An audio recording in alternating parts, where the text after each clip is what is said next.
उस बशीर की बातों को मानिए जो मुबश्शिर है, आपको बशारत दे रहा, खुशखबरी दे रहा है। इस दौर पुरफितन में, इन फितरों के ज़माने में आपको देखिए, उठा के देखिए हदीस मुबारक को, सनद निसा बाब जल्द 2 में तफसीर की हदीस जो है, अबू हुरैरा से रिवायत है। क्या फरमाया रसूल सल्लल्लाहु अलैहि वसल्लम? अबू हुरैरा क्या फरमाते हैं? मैंने सुना रसूल सल्लल्लाहु अलैहि वसल्लम से, क़ाल क़ाल रसूल सल्लल्लाहु अलैहि वसल्लम। तर्जुमा करता हूँ मुख्तसर से उसका।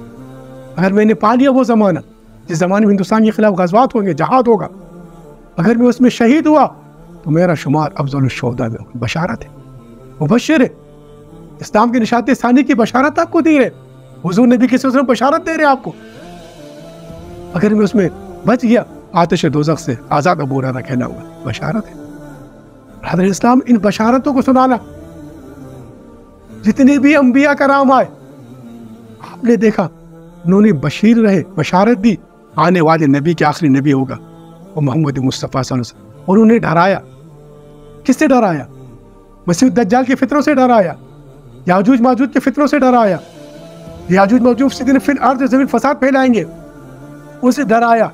हुज़ूर नबी करीम सल्लल्लाहु अलैहि वसल्लम ने अपनी उम्मत को भी उनसे डराया, बताया इन फितरों से बचना है।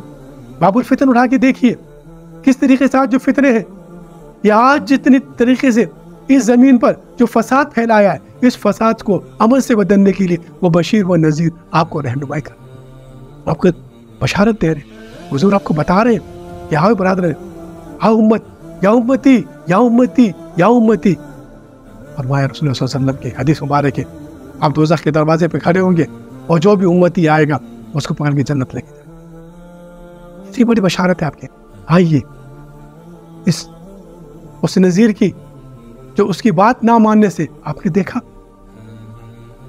उम्मतों के किस्से, क़सस कुरान के अंदर उठा के देखिए। कुरान शरीफ के अंदर ये कहानी जो क़सस है, ये सिर्फ कहानियां नहीं है, ये सिर्फ लोरी देने के वास्ते नहीं है, ये नज़ीर है। ये डरा रहे हैं हमको, जिन्होंने अपने अंबिया की बात नहीं मानी, जिन्होंने अपने अंबिया के अहकामात पे अमल नहीं किया, जिस कौम ने अपने नबी की बात नहीं मानी, उस कौम का हशर क्या हुआ, वो कौम किस तरीके से आद और समूद की, वो कौम किस तरीके से तबाह बर्बाद हुई, उसका हशर क्या हुआ, वो हशर आपको नज़ीर